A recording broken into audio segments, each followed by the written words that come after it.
اللہ ہمیں دکھ مصیبت پریشانی کیوں دیتا ہے، یہ جان کر آپ حیران رہ جائیں گے۔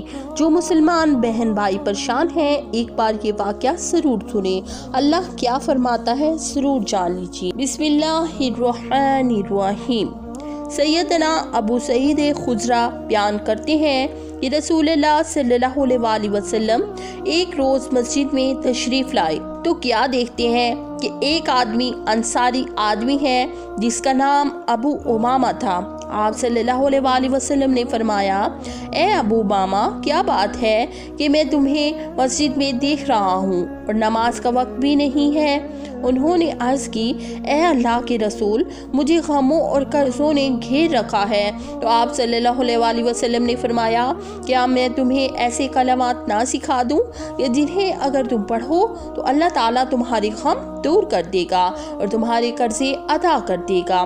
حضرت ابو امامہ کہتے ہیں کہ میں نے کہا، کیوں نہیں اے اللہ کے رسول؟ تو آپ صلی اللہ علیہ وسلم نے فرمایا، صبح و شام یہ کلمات پڑھا کرو، اللہم انی اعوذ بک من الہم والحزن واعوذ بک من العجز والکسل واعوذ بک من الجبن والبخل واعوذ بک من غلبۃ الدین وقہر الرجال۔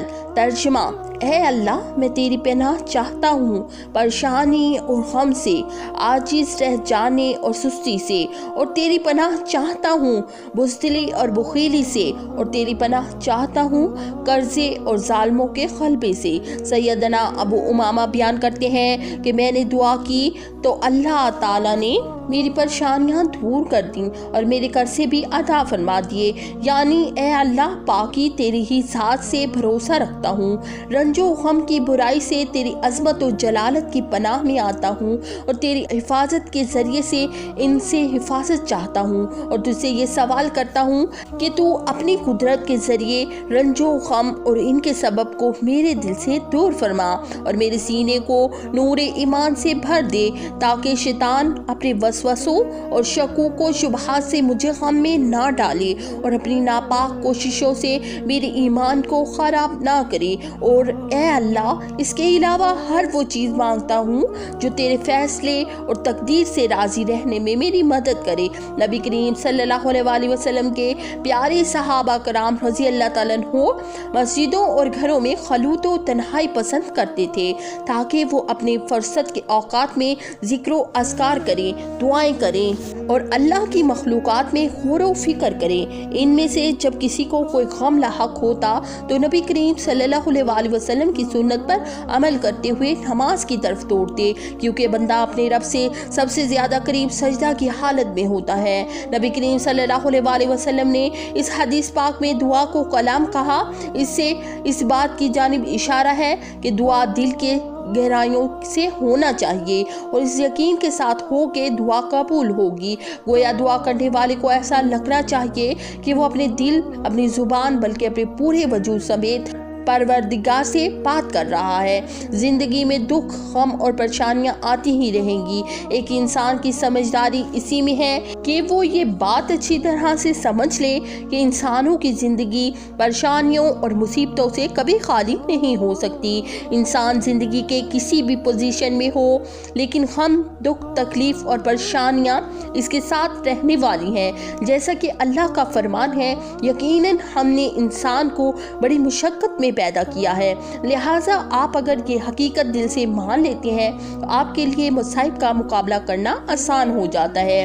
مسلسل غم میں رہنا بڑی تکلیف دہ چیز ہے۔ اللہ کو یہ پسند نہیں ہے کہ اس کے بندے غمگین زندگی گزاریں، اس لیے اللہ نے رنج و غم سے بار بار منع فرمایا ہے۔ صحابہ کرام کو خطاب کرتے ہوئے غم سے منع کیا، تم نہ سستی کرو اور نہ غمگین ہو۔